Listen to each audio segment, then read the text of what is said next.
Good morning. Good morning. Are we live? I'm assuming so. We are live. We are live. Hey, Anthony, there's there's a real estate TikTok video Uh, the people did. It was just a few seconds long, and it was a song. It says, "Ain't got no money, ain't got no cash," and okay. basically making fun of buyers who are, struggling to be able to buy a home. And yeah, they had to delete that video. They made the news. And Yeah. they're Why, why, saying why that did, it's totally insensitive. seriously? Yeah, yeah. What do they didn't have to delete it. They chose to delete it. Um, well, I mean, you made the news on that video. It's honestly like 10 seconds long, them singing that song as a realtor, not necessarily saying the buyers can't do it, but that was the overall perception. Oh, Is okay. As real. Yeah, it's pretty heavy. Um, but you know what? Yeah, it is pretty sad what's going on. But this is what the Bank of Canada calls pain. This is what their business plan is right now. This is what they're hoping for our economy. Not necessarily hoping for, but it's what they planned for. Well, if it's what they plan, it's definitely working because it's tough in these streets, as they say. Yeah, it's really, really, really tough. The industry has definitely shrunk substantially. Um, I hate to say it, but some of the good things about it is that the realtors that were just in it for the money, they're going to quickly scurry. Um, and therefore they should be left with people that are like more in it for the business, more in it for the clients. I would say the percentage should probably be higher, but that's just kind of a guess. But definitely with the number of transactions, see, a lot of people think that real estate agents want prices to go up and go up like crazy and make more commissions. It's raining money. That's not the truth. Realtors, they're human beings too, and they would have children in a lot of cases as well. And their children want to be able to buy homes, and we want to be able to see futures for Canadians. And we don't want to be in a situation where only 10% of Canadians can buy homes. As a matter of fact, that's counterintuitive to a bigger paycheck, let's say, Before you, because hmm? I'm gonna cut in for a second before you go on, just to kind of like us kind of dig a little bit deeper in that. Okay, if you look at it as on a per transaction basis, sure, it's great if the prices go up as a realtor per transaction. Like you might let's say instead of making $10,000, you make say $15,000. So you increase your revenue by 50%. However, if last year you made 10 sales and this year you're only making two sales, right? It's great that each one is making more, but if you're making much less in terms of transactions, so like at the end of the day, I would say it's more down to transactions than the actual. It's all about transactions. And the truth of the matter is the the money that realtors make is very different from what the public thinks that the realtors make, because of course they've got to pay their broker, and then they've got to pay the government, and they've got to pay their expenses, and then they've got to pay ther team, and they've got to pay, so what's left for them is not what the public thinks it is. But outside of that, either way, um, number of transactions is what rules. We want everyone to be able to buy a house. It just makes more sense. So I think that the story out there, the way in which people sort of perceive it, is a little bit different from the way it really is. But I can understand how they can be so negative about it, because it's such a sensitive situation. We were sitting down with a few boys, and we were shooting the crap, and they were having beer, and I was having water, and and we were having a good time, and we were just talking about buying a home or selling a home. It was one of the topics that came up, and most of us at the table admitted that if we lost our homes, we wouldn't be able to rebuy it. Oh, you got the, yeah, right now. Yeah, We because wouldn't like, be able to afford to buy the home back. and it's which part you're talking about? Is it just the getting? Is it the getting in part, like the down payment, or is it the monthly part? Because It's like both of the them. entire package because that all works against you. If any one of those fail, it all fails. It's like dominoes, and it's just a really sad state of affairs when the homeowners themselves could not afford to buy their homes back. That's when you know that things are upside down. And this is by design. I mean, I was at a party, a 50th birthday party the other day, and I was talking with a banker, and I got nothing against bankers, but they're very sophisticated, and I'm not. And one of the bankers had no idea that the Bank of Canada is going to lose over $5 billion this year. And the other banker knew very well and said, well, that doesn't really matter. It just like because and I said, hold on, it doesn't matter. This is the first time in history that the Bank of Canada has lost money, and it doesn't matter. Well, it's the way that it happened because so you can't really like look at it that way. You can't look at it that way. So if your business lost $5 billion this year, would you be looking at it that way, or would you be closed? And then he goes, yeah, but you know what? It's because of what's on their books. What's on their books is the bonds that the interest rate went different. It's the difference between the bonds. It's just like if you bought gold and gold went down, and that's what it is.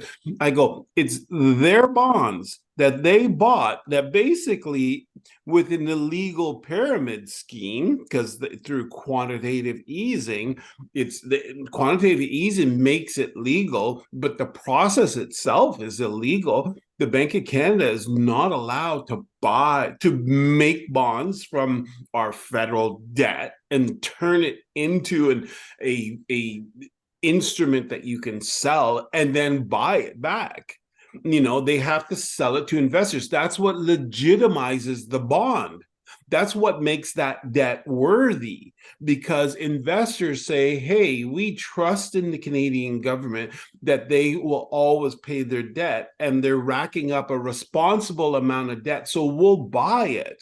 But when you got the Bank of Canada just pumping out these bonds and nobody wants to buy them, and the Bank of Canada comes up with a scheme for them to buy them all back, that's what makes it illegal. They're no longer a third party purchase. It's a singular party purchase. It's the Bank of Canada coming up with a scheme in order to sell all this bad debt, giving our federal government the ability to spend unlimited.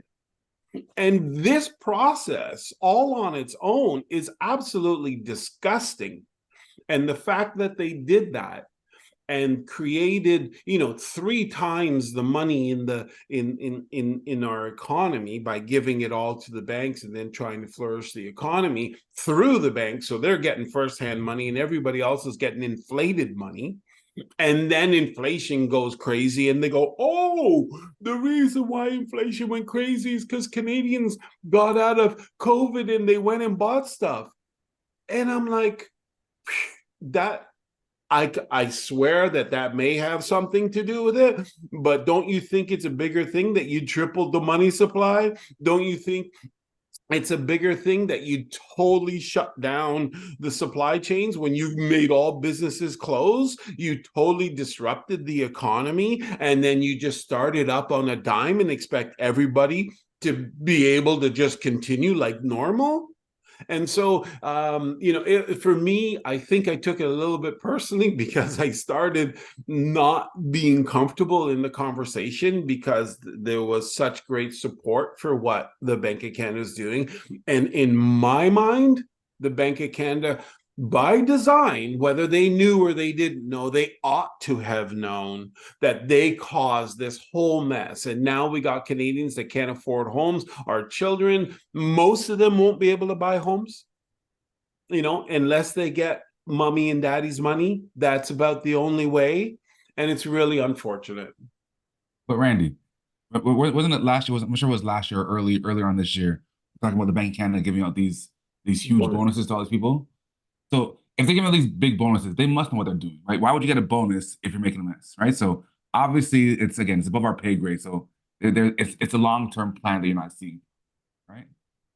And that would be scary. I'm just really hoping that what you just said isn't true. I'm hoping and praying that the situation is really an error.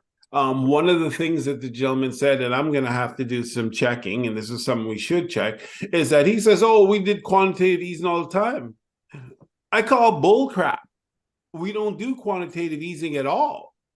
It's a fairly new financial instrument that the federal banks across the world have started to implement because it was kind of a cool way to support your government, but it hasn't come with good results most of the time, if ever. And so, it's just what it is that when you see these banking executives, they are entrenched in they're entrenched in government and government beliefs, and me as an ignorant realtor that has no economic knowledge, has very little knowledge of the monetary policies or the fiscal policies of the government, but I'm just watching what they're doing to our industry. And maybe if I was in a different industry, I would applaud them for what they're doing. For example, I do have a friend who's in the was that alcohol that you wash your hands with, uh, Um, and wipes and all that hand stuff, hand sanitizer. hand sanitizer, and his business blew up. They But kind of became a that wasn't QE though. multi-millionaire. Hmm? That wasn't QE though. That was more that Yeah, was more the COVID thing. I understand, but it's even more popular now than it was before COVID. So their industry went up more, but during COVID, they made a killing and then sold their business for 10x what it was prior to. So they did very, very, very well. So I imagine there's some industries that would say that, what our government did was great, but I look at it like this. That to me is like the government sit there and say, okay, sorry, you're going to go bankrupt. You need to go that way. You're going to be very rich. You go over there in the rich section, you get free buffet, free everything. You guys there now, you might survive, but unfortunately your business is shut down for now. And that's the way I see this damn thing go on. And Anthony, the whole thing was insane while we were going through it, you Yeah. know taping up half the urinals, taping up aisles in the grocery stores, all this really silly stuff, finding out that COVID was more outdoors it could barely survive, but indoors it would flourish, but we're all summoned to be indoors. It was really weird stuff. And I know I think a little bit differently than the average Joe. And I hope I'm not a conspiracy theorist, but a lot of it didn't make any sense to me. Well, just to touch back on the quantitative easing thing, how you said it's a new thing. I would argue that it's not maybe a new thing, but I think they went like deep into it this time. Where like because you always had where they'll increase the interest rate, they'll lower the interest rates, put money into the economy, take money out of the economy. But I think now they just did it like they did it in like hyperdrive. Like they just went like crazy and like they basically they took QE, every facet of QE. They use everything instead of saying like instead of like doing this or doing that. They said, okay, this is our bucket of QA stuff. Let's throw everything at the pile right now. Hopefully, that'll fix the problem overnight. And said that has caused a huge problem. I believe they did cause a huge problem. And this is why we're seeing buyers not being able to afford homes. The prices of homes have declined, but the cost of the home has gone up. and and Perfect. here's we're wrapping up the year. The year's almost over, so we're just reflecting back on the real estate year, and here we are listening to our governments talk about how they want to get more affordable homes and all this stuff, and none of the numbers make any sense if you are in the industry and you follow what they're saying, like we do, in order to be on these shows, and you hear them talk about all these things that they want to do to help affordability. But we just got a memo the other day, taxes are going up 7.2%, and house taxes are going up 7.2%. So how is that helping with affordability? The levies and everything they place on builders and all that stuff throughout the whole COVID period went up almost 30%. How does that help with housing affordability? So then it makes you go and makes you become a little bit callous. And now you think that, what they're saying has nothing to do with what they want. It has everything to do with what they need to present. And that may be possible. And I hope it's not true, but it's certainly seeming true with respects to the housing market and the way that that's being played out. Yeah. That's 7%. Is that on property tax, or that was that, Yeah. or Property taxes. that's in Durham or Toronto? 7.2 Durham. That's crazy because Durham already was extremely high compared to like other municipalities. I'm gonna be honest. I'm gonna put on another cap. I do understand the increase, though. You're I flip gotta be flopping. honest. I don't like it, and I know it doesn't help with affordability, but I do understand it. Things are more expensive. Our government is not able to run their business with the same money. Excuse me, that they got last year. It's too expensive to be able to do that. And so that's why we have these juxtapositions all over the place. That's why we have, we're already short on housing, but we're bringing in a ton more people. And it seems like the solution is easy, but the solution is not easy. Our government needs more money. They spent more money. The thing is, they spent a ton of money. Us Canadians, are to blame for that because we're the ones that voted in a drama teacher to run our country. And so he ran it as a drama teacher. And so now we have all these expenses that we need to pay. How are we going to pay them? Well, he basically has two forms of income, and taxes is the biggest one. And so how is he going to be able to raise all the taxes right across the board? No, he can pick and choose a few. He's got another little one that he drummed up by all of you alarmists out there with this whole climate change thing. So he's got a bunch of COVID money that you can, not COVID money, carbon tax that you can pay because you want to save the world. But I'll guarantee you, your carbon tax isn't going to save the world. Um, and um, and he basically has to figure out a way in order to pay for all the stuff that he did. They started giving out dental and all sorts of stuff like that. So now, how are they going to do that? Their bills are more. So it would be an all-out revolt if our taxes all right across the board went up. So he just said, hey, let's just pile in immigration. Will that cause a housing problem? Yeah, it's going to cause a housing problem more so than what we had before. But how else are we going to pay for this? So that's what they did, brought in a lot more people. And guess what? Instead of our GDP going up, it basically remained the same. So our per capita spending went down. And now, even with more people, our GDP is actually negative. So we are in a really bad situation, and people haven't, it hasn't played itself out yet. And so it's going to be interesting. What does this really mean for real estate? It means that there's going to be an upward pressure on housing because there's just not enough of it, and there's more people coming. And one thing that Canada is pretty good at is bringing in immigrants with money. So the people coming in are going to have money, and they're going to be able to weather the housing market because they don't know much different. Not all of them, but a portion of them. But the Canadians who've actually been in this situation and are right now just trying to find some positive out of it, we're going to be stuck trying to figure out how we can navigate this housing shortage. Anthony, one more thing that is being talked about now.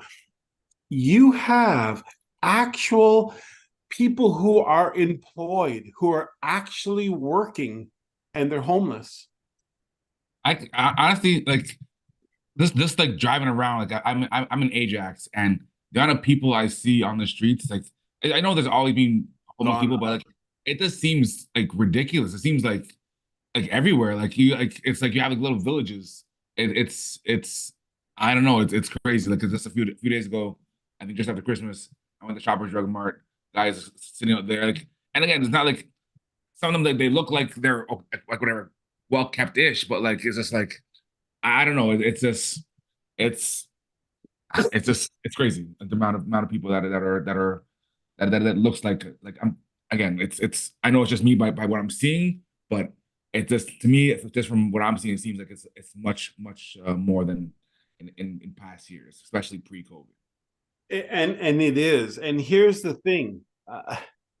We were told, right, when the governor of the Bank of Canada, Tiff Macklin, says, these new policies, we recognize that they're going to cause pain. This is part of the pain. People losing their homes is part of the pain. People being homeless is part of the pain. People losing jobs is part of the pain. It's just that they wrapped it up in this word that can justify to the aristocrats and the banksters and all of those people that, oh yeah, well, this is just unfortunate what we have to do. And I really think it's twisted. I really think it's kind of sick, and it's unfortunate. And just to kind of touch on a bit more, like I know Jackie's not here right now, but a lot of articles she's talked about earlier in the year where people selling half their room, half their bed, Mm-hmm. like like it's we're in a time now where that's not so ridiculous, right? Where people will Yeah. actually look at that, they'll see that ad and be like, you know what, I might go for that. I'm pretty sure in years past, be like, what the hell are you talking about? This is a gag, or this is like Yeah. someone that's being cheeky, but it's like it's legitimate. People are literally willing to rent out half of a room or rent out a room where someone can come into your room at any time. Like it's like no, you have no privacy, but you have a roof over your head, and you'll take that for and even the prices are still like some of the prices were like $1,000 for half of a bed. Like what is going on? It really, honestly, it's a real sad state of affairs, and I don't believe it's going to get any better. And here's the thing: I don't care, in a lot of ways, what the government is going to say, to ease how Canadians perceive this. It's what they're doing is what's really important. And the fact that they're full-fledged ahead raising taxes and all that, which I know that they have to, because they have to somehow try to balance their books. Otherwise Canada will be bankrupt. So they do have to kind of balance their books. So they have to do these things, but they're saying other things. They're saying how they're going to make things affordable and that, and they just can't. They just can't. They can't bring in enough houses in order to support us, with this immigration policy. It's just not possible. And the head of CMHC the other day, 2 weeks ago, I believe, point blank admitted it. because they're on their way out, so it didn't matter as much. But point blank admitted that it's just not possible. We need, about 700,000 homes being built a year, and we've never built 300,000 ever before in a year. And right now we're having bigger issues with building than we've ever had before. The cost of materials is high. The cost of the government levies and all that is high. The cost of employment is high. It's hard to get employment, and it's hard to get materials. So we're at one of the hardest times in history to build, and we've got to build almost triple what we've done before. It's not going to happen. So because of that, there's going to be an upward pressure on maintaining prices throughout time. However, people are going to lose their houses, and I think in some pretty large numbers. And while everybody is talking about inflation, interest rates next year, how they're going to come down. Everybody's seeing that similar silver lining. And now I'm seeing real estate videos where they're pumping out stuff like, oh, now is a good time to buy, because when they bring down the interest rates, everybody's going to run out and buy a home, and then the prices are going to go up, and the fear of missing out and all this hoopla. And we don't know if that's going to happen, because when we listen to the Bank of Canada governor, he's not talking about anything to do with reducing rates. And as a matter of fact, they've still got their eye on whether they have to increase them. So he's talking very what they call hawkish, so aggressive talk, as opposed to dovish talk that they would be reducing. And he's not doing that. Now, on the other side, flip side of the argument is, can we believe him? Is he doing that just for show? And that may be possible. He's doing it just for show. We really don't know, because back in 2022, he told us that no, he wasn't going to raise any rates well into 2023 till the end of 2023. And look what he did. He destroyed everybody with massive increases. So, I would agree that we can't believe anything that he says based on his performance in the last 2 years. But right now, I'm not going to bet against him. My thing is that, hey, is he actually concerned about his word? He was totally wrong in 2022 and has destroyed a lot of lives because of it. Would he then start to be more accurate so that he isn't known for the person who got everything wrong as the Bank of Canada General? So my thoughts are is that, if I was in that position and I made a big boo-boo, I wouldn't want to make a second one.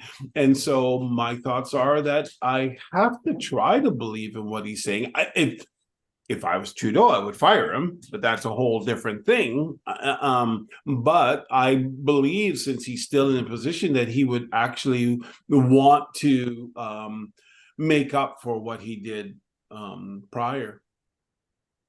You're assuming that he thinks that he did something wrong, though, at the same time. Well, I strongly believe he did do something No, wrong. no, I'm not saying he did or didn't. I'm saying you're assuming that he thinks he needs to make up for something, right? So if he doesn't think if he doesn't think he did anything wrong, he's not trying to do anything different. He's just doing his job as he sees fit, right? So I'm just saying, with the way he's been talking, it doesn't really sound like he's feels like he's done anything that he shouldn't have done, right? So maybe behind closed doors, he will admit to it, but his public facing side doesn't show any like remorse or anything like that, right? Yeah, I mean, it is a tough position to be in. You are the head of the Bank of Canada, so you're in charge of all the monetary policies. You have another obligation in order to make people feel confident with the establishment. So he's got a lot riding on his shoulders. So I can understand some of the um holding back and not wanting to say, oh, I totally messed up and all that stuff. I can understand that, because he has another obligation in order to keep people confident, keep Canadians confident. But nonetheless, he certainly doesn't have me confident, and people like myself, I don't think he I wouldn't trust that a word he says because like especially if you're one of those people who, especially if you bought a home, like let's say like right before all these rate hikes happened, and you bought a home on a variable rate because he said what he said, and now if like, if you're one of those people who bought a home right before it happened, like right before the rate hikes happened, you're Mhm. screwed. Like right, you're so underwater. It's not even funny in terms of the difference between what it would have cost you if you gotten a fixed mortgage versus a variable rate, right? Just that one little thing where yes, it would have cost you more upfront a little bit with the fixed rate, but you'd be saving thousands now by that one little decision that which you made, which was most likely influenced by what he said, right? So I don't know. Like, as a homeowner, as a home purchaser, I wouldn't personally, I wouldn't really believe anything he says. I just more look at what he does. Because Yeah. Yeah, I would say that it would be scary to some. I know that we have to, and so that's what we do. We do listen, but it is scary, and it's really unfortunate that a lot of our financial futures actually rely on his policies. It's just really kind of scary. So what's happening next year? Most of the major real estate companies are saying that we should expect price decreases next year. Most of the banks economists are saying that interest rates should decline, but the excited realtors are saying interest rates are going to decline and prices are going to increase. So, but are they saying it? I don't know. I think that it's very difficult to predict things moving forward. Right now, we are just coming off of getting some of the worst guidance in our lives from the Bank of Canada, telling us one thing and doing the absolute opposite. And so, therefore, we're very concerned about what we're being told, and so we're sort of sitting on the sidelines. There are a lot of forces at play. We have OSFI, which is the regulator of banks, and they are being very conservative. They are reducing the money supply, the money that the banks are allowed to lend out. They are restricting that. You have to understand that money supply is huge in economies. If you don't have money floating around in your economy, you don't have an economy. You have people walking around. That's it. So you need money floating around in the economy. And if the OSFI, the Office of the Super, which a lot of people don't talk about, the Office of Superintendent of Financial Institutions, is restricting the monies that the banks can lend out, restricting the monies that, or increasing the monies that the banks have to keep on hand for every loan that they have out, meaning that they will not be able to leverage as much, restricting the types of mortgages that they can do and at what percentages. These are all the things that they're trying to do. That is restricting a major part of the money flow that Canadians would normally see floating. And we know with every transaction that happens in real estate, there's usually a multitude of spending that goes on. Someone buys a house and they hire a mover. When they bought their house, maybe they bought new sheets for the bed or a new bed. They bought paint, and it's supposed to be on average about $60,000 in additional spending per transaction on average. And so when transactions are drastically reduced, that means that our economy is moving a lot slower. And so, so we have that, and that's one tailwind is OSFI sucking money out of the real estate industry, and that's one tailwind. Then you have the federal government with an opposite tailwind, fueling the economy with people. And so supposedly the more people can pay taxes. That's a good thing. But the pressure that puts on housing is that there's less and less housing per person, and that creates housing shortage, which means not enough people will be able to live in houses, which means we're going to have more people. That should have a downward pressure on price with that.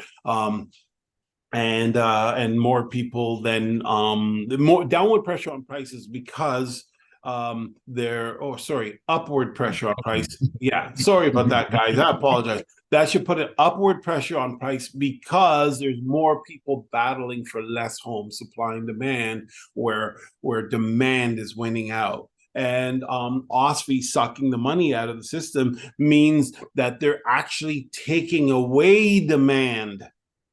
They're taking demand away. And then you've got interest rates, which are higher, making houses more expensive, which is also forces working against it. We also then have our normal KPIs right now.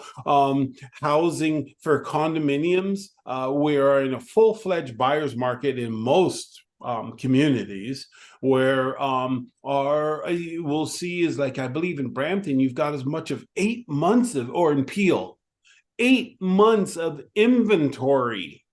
We've never seen that in a long time. We were almost below a month.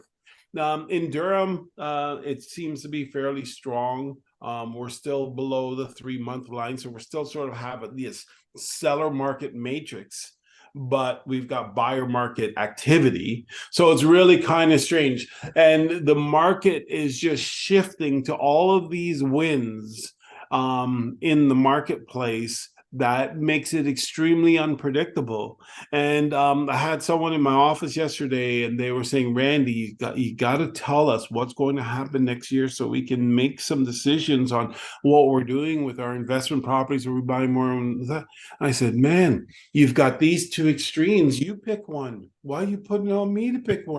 You got these extremes. I mean, the last year, I absolutely said that this year, if you guys remember, we should pull up the old video that, yeah, we're going to have the real estate crash of crashes, and we've had that, and it's going to play out in another week, maybe by next week we might even get the numbers for December and then for the year, and we'll see that we definitely had a negative growth in real estate, which is very, very, very rare, even in 2022, we did not have negative growth. Yes, the market did come down a lot, but as we said, the market still was stronger at the end of the year than it was at the beginning of the year, which is not a market crash. This year, it's not. The market is weaker at the end of the year than it was at the beginning. And it's possible, here's what's really confusing,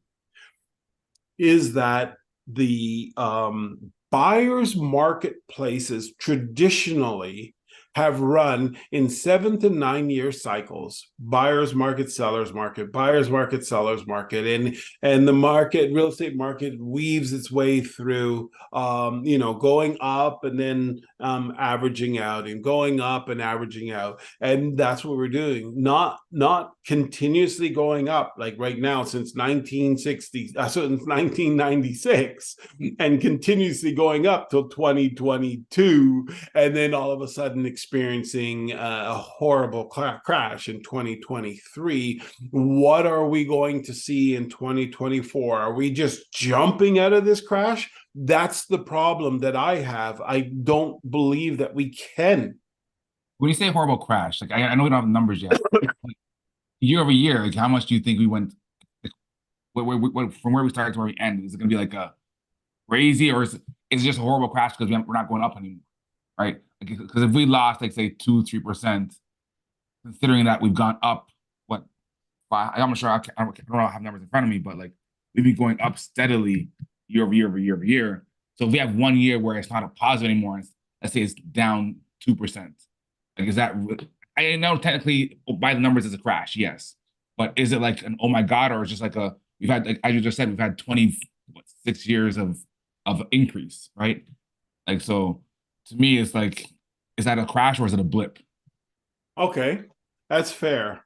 Um, I'd like to start off with that in 2010 we went from 430,000 roughly to 460,000 roughly, right? And then we go from 460 to 497, almost five. Then we go from five to 522, and from 522 to 566, to from 566 to 622, 622 to 729, 729 to 822. So you see that we were kind of always going up. And then in 2018, that's when we had a decline. And it took 2 years to get back. So 822 to 787, then 924. And then we crossed over a million in 2021. But now, so we were at almost 1.2, 1.19 in 2022, and we're going to fall at about 1.12. So you're looking at what, 70,000, 60, $70,000 decline.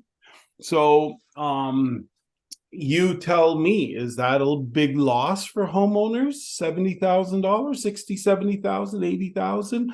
I don't, you can be the judge of that. I'm not saying On $1 million. So that's, about 7-8% decline. Putting it in perspective, like me being a conservative, and I can see how the average person may not want to see that as big, but I think it's big. If you go back in time to 1990, because 1989 was the last big hurrah, and then 1990, 91, 92, 93, 94, 95, all crash years. The biggest, and it was devastating. People were back then, people were actually walking into banks and giving their keys to the banks, because it wasn't like online banking then, it was personal banking, and power sales were through the roof, and people were walking away from their homes for years, and we were only experiencing 8% declines, 8%, 6%, 5%, 4%, 8%. Those were the declines, and that's where we're at now. But we're at that now with $1 million homes. So you tell me, if being one of the worst crashes in history is relative. Oh, you're saying it's 70,000. That's not 7% though on a $1 million home. Probably six, is it? 70,000, Yeah. 100,000. My head's not working right now. Yeah, okay. So 70,000 on 1.19 for 2022, or 1.13 for 2023. So, I'm guessing it's somewhere around 6%, 6, 7, something like that. You're right. Yeah. Okay. So that, and that's on $1 million home. I do argue that losing $70,000-$80,000 in a year, which is pretty much more than our average incomes, is a big deal. Okay, I'm not saying it's not a big deal. I guess more I'm looking at it like it depends. I guess that all depends on when you. I guess, obviously, as a homeowner, you never want to lose money. But if you bought a home, do you have numbers in front of you for, let's say, if you bought a home in 2019? Do you know approximately what it would be? I don't have 2019. I do have 2019, 819, 820. Okay. If you bought a house and if you owned your home, if you bought your house in that year, 2019, and you have it till now, that means you made $20,000, and then this year you lost 70, which again, you never want to lose money. So like, I think it's all in perspective overall. Like, again, I'm not trying to like, obviously if you're a homeowner, you never want to lose money, point blank, right? I think the main thing for people is it's the main people feeling the brunt of it with people who bought the house within the last like year or two, more so for right now. Um, I guess I'm just looking at it like 5 years down the road from now. Again, we don't know what's gonna happen 5 years from now, but like if this is our bad year and then next year is even and then it goes up from there, yes, it would suck for right now. For people right now, obviously it sucks. And I feel for you if you're in a position where you can't pay your bills.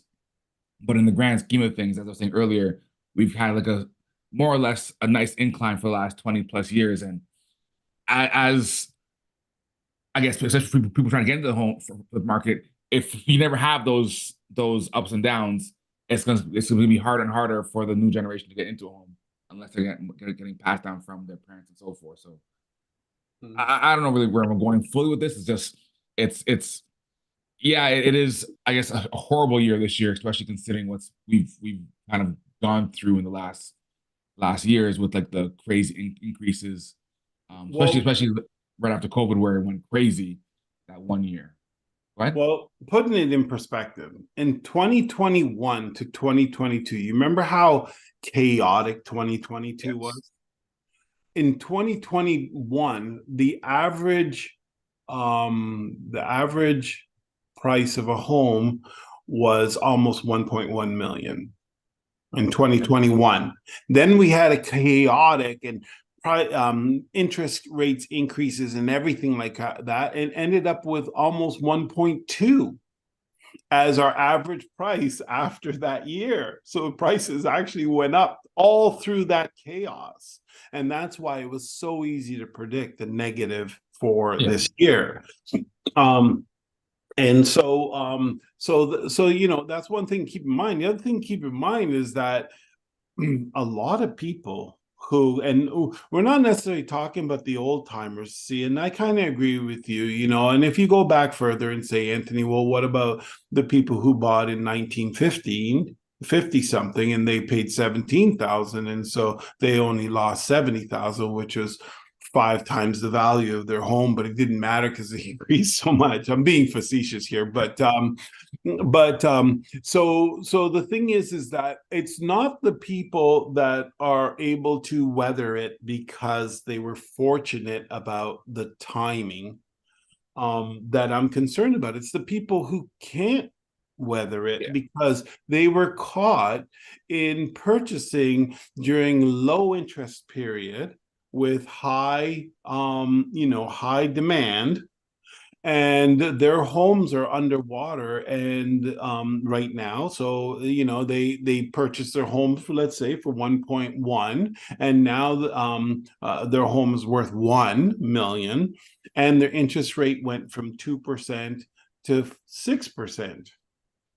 Those are the people that are in Yeah. some very, very, very serious trouble, and those are the people that I feel kind of like advocating for, because it this whole process was designed, um and it wasn't designed to have, let's say, this outcome, but they ought to have known that it would have this type of outcome if you Well, are. I say yes and no. I'm kind of going back to the whole Macklin thing with the interest rates aren't going to go up, right? So if you bought after the interest rates went up, then I guess yes, you should have kind of, not maybe I should have, but like being a little bit more cautious. Um, but if you bought before right before it happened, when he's saying that interest rates aren't going to go up, and you got caught there, then those ones are like, that's like, you can't really say they should have known because you're listening to the person who's in control, right? The person in control says, you know what, interest rates are fine. You can borrow the money, you'll be fine. And then you buy your house, and then 2 years later, it goes like your mortgage doubles. Then those people are like, if I'm one of those people, I'm like, what are you doing to me? Like, if I had known this was gonna happen, I wouldn't have bought the $1 million home. I would have gone for the $800,000 home, so I can weather that little bit of a storm if it does happen. So Here's something else to think about. 2020, number of transactions were not, a little over 95,000, so almost 100,000. In 2021, there was over 121,000 transactions. So there we have 200 and something thousand people that are screwed. Uh-huh. And so in 2022 to 2023, we're looking at 75,000 transactions, just over 75, and probably somewhere around the 65,000 transactions. got low So, this year. Wow. so it's dropped substantially because, like, basically right now it's pretty much dropped in half of what it was in 2021 in terms of transaction because of the market conditions. So my advocacy is for those 200,000 people who were caught in this quantitative easing game, because the quantitative easing, they lower interest rates, make everything make to stir the economy and make everything unbelievably amazing. So people got caught up in it and not knowing any better. We didn't know it's just a game, right? And yeah, so kind of scary. Yeah, it was just, I guess let's touch on it a bit more. Like we touched on it a bit already, where I guess some banks are calling for are forecasting a decline in interest rates. TD says they think it'll go as low as 2.25% Mm-hmm. by 2025, which we'll see. But in this article, they talk about how with mortgage holders, by the end of this year, 50% of all mortgage holders will see their monthly payments increase compared to February of last year. And the number is expected to rise to 65% by the end of next year. Right. So again, is this if you're not as a homeowner, you're not really again, if you whenever you have a variable rate, you should kind of say it's maybe in the back end it might happen, but we all have our rose-colored glasses on and think, you know what, it's not gonna happen, we're good, and then crap hits the fan, right? So and also just touch on that too, the expected increase is around 30% of your payment. So if you're paying $1,000 before, which obviously you wouldn't, now you're paying $1,300, right? So it's the So budget an if extra you're 30, paying 3,000, you're now paying four. pretty much, yeah, right. So I don't think a lot of families can budget an extra $1,000 into their budget, right, without making drastic changes. Don't forget your food costs have gone up, your gas prices have gone up. So it's going to be tough times for a lot of people. It's really, really, really unfortunate. And like I said, it's not for just the odd person. And yes, you can go back a few years and there are some winners, but there's 200,000 losers, and that those are families, and children that have to suffer through this pain on, and it doesn't sit comfortable with me. I actually need to stop studying that stuff because I'm still moving forward positive in my business and that, but when I look at that stuff, it really drags me down.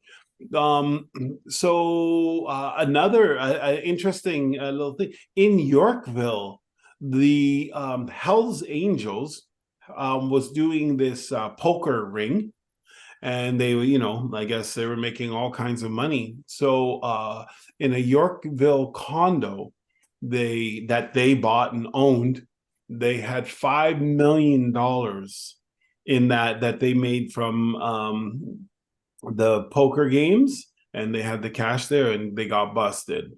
And then so They had the the cash on hand, like just sitting there. yeah, cash on hand, and that, yeah. That's not too smart. Yeah, right in Yorkville. So Yorkville people are like, because Yorkville is like uppity, right? Yeah. You if you're gonna go shopping in Yorkville, $100 is not gonna do anything. $100 might be to go and have a glass of wine and a fruitcake or something, but that's about it. If you're going in there, you gotta be bringing your platinum, card, and things are quite, it's yuppie shopping. Um, and then for Hell's Angels to be ruling down the place there, it was quite the shock, for sure.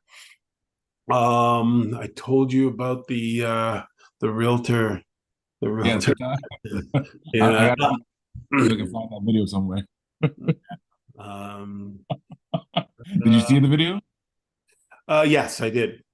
They're basically just singing to a song. You got no money, whatever. I really did not. If I had seen the video, let's say, and I was flipping through it, and I didn't know that they were realtors, whatever, I would just think it's one of those stupid videos, because Yeah. I think those videos are stupid, where people are sitting there lip syncing to a song. Yeah. Yeah. What the heck is that? But obviously, a lot of things are, maybe they had a caption in there and said something, I don't know, or people just knew, and that sort of just kind of blew up on them. That's really unfortunate. So you definitely have to be careful what you're doing, um because some things that you might think are funny, the public doesn't. I'm sure it was kind of funny. The wrong person saw it and was able to blow up. So Yeah, I don't know if it's that funny if you lose your career over these things. You remember the other guy who posted a picture of was it somewhere Gaza or wherever the bombing was and said land for some Yeah, coming that soon? to me that was a bit that one was that's you're asking that one you're asking for trouble with that one. With Okay, if he has a sick sense of humor, a morbid sense of humor, he's not a terrorist. I I mean, he hear doesn't need you, to but lose his like job. that's like to me, one is like you're talking about I guess it depends, but like you're talking about like your kids being bombed versus you can't buy a house. Like it's I guess it depends which Yeah, side yeah. you're I on. guess Yeah. it's when you look at it like that, kids being bombed and stuff like Yeah. that. Yeah, yeah. I naturally feel for the underdog. You know, he being fired and all that stuff. And Was it yeah, well was the new TikToker was he released from his agency? The one that yeah. with the TikTok? Oh yeah, oh Oh yeah, yeah? yeah. He was with Remax Realtron. Oh, Um, you're talking about wait, no, not the bombing guy. I'm talking about the money one. no, I don't know. I actually didn't read that deep into the article. I just thought it was tongue in cheek and a little stupid. But they did remove their their video because it was considered insensitive. I don't know if anything happened to them. Oh, you Uh, definitely got to be careful what you say because I don't know. To today, me, I think a lot of time when things blow up, again, it's my opinion, but I think it's the loud minority who are offended by it, and they just make a lot of noise. So, um, I unfortunately you have to unless you have your own business where you don't have to worry about being like us. If it's your own thing, you can say cancel. what you want. Yeah, yeah. Again, if it's your own thing, you can do what you want. But like, if you're working for somebody, unfortunately, you gotta tiptoe that line. It's the way it is today, 2020. I guess almost four. So we dare to spend a few minutes with a prediction. We got 5 minutes. You know, it is so difficult because you have to first of all you have to in order to make a prediction you have to assume things. So one of the things that we'd have to assume is what the Bank of Canada is going to do. And if we agree that the Bank of Canada is going to reduce rates, will that be enough to spark buyers? And with the new tightening laws, will that even give the buyers the ability to buy? Yeah, so you're talking about like the whole off thing, right? With the whole Yeah, yeah. yeah. So, you know, here in Durham, the market has been incredibly strong. Like, Toronto, Peel, Mississauga, Brampton, they're all crying the blues. But Durham's holding up, man. So, if I had to make a prediction, the prediction would be like, because Durham hasn't fallen like the rest. I think that's kind of before you finish your prediction. I think it's the farther out you go from Toronto, the better chance you have of actually affording a house. Period. So I think it's part of the reason why because you can actually kind of afford it in Durham. So Yeah, you're getting competition out here more than you would in Toronto. very true. The only issue with that is jobs, right? Is that the further you go out, because like the Lindsays and Peterboroughs and Algonquin Park and all those little towns who experienced the big explosion have quickly contracted because they just don't have the jobs to attract the number of people to create the amount of demand that they would need to continue with. But when you're in Durham, you can still get to Toronto fairly easily, right? So I think Durham it's one of those spots where it's really just the outskirts of Toronto. Like I'm in Ajax, I can get to downtown Toronto in rush hour in around 50 minutes, 50 minutes to an hour, right? Um, An without hour. rush hour, I Yeah, mean yeah, an hour, say an hour. If it's with in non-rush hour times, maybe 35 minutes, right? So it's not yeah. crazy. And if I take the GO Transit, I can be downtown in 45 minutes, right? Mhm. So it's I think for Toronto, or sorry, for Durham, we don't have that like Lindsay, I don't know, Guelph, all those places where you're the real outskirts where transit's maybe not as nice. It's a bit you're a bit less likely to go venture those places if you like the city life or if you work in Toronto, right? That's my 2 cents. Yeah, and Durham is going to be on fire with jobs. On fire. They're bringing in like you in Ajax. You guys got so this big. It looks like it's 15 blocks long Oh, yeah, warehouse built. yeah, I've seen that. My wife was asking me what that is. I'm like, I have no idea. Yeah, we gotta check into that. So all over, like, we're seeing Amazon pop up here with their big manufacturing plants all over Durham. Durham is starting to be the place, just like Mississauga was originally. You know, that's why Mississauga's prices went the way they did, because the jobs, the manufacturing jobs, and all that drew people out there and created population density, which creates more demand, which then fuels prices and housing. And we're going to see that same sort of thing here in Pickering. So, if we've got 1 minute, if I had to rest on something, I think that we're going to have a pretty level market. I don't think we're going to see a lot of ups. I think we're going to have a downward pressure on pricing. I believe, because I believe it's going to be hard to get money. There's not going to be a lot of money floating around, so it doesn't allow for a big exciting time. And that's so I think it'll be fairly flat with a downward trajectory. Maybe not as severe as this year, but then again, next year is when all of the interest rate hikes that we had play out. So that could be the one of the unforeseen pressures in the marketplace, where we get a ton of inventory hitting the market with just not enough demand, or even demand that can afford to pick up those properties. Yeah, I probably agree. I say if we get any increase, maybe in the spring market might see a little bit of a push and then probably powder out, but we will see. So I guess we'll wrap it up there. So for all our listeners, thank you for joining us for another year. Hope you have a great New Year's the next, I guess, day and a half. And as always, it's been your home, your money, and our lives on realradio101.com. Great day. Happy New Year.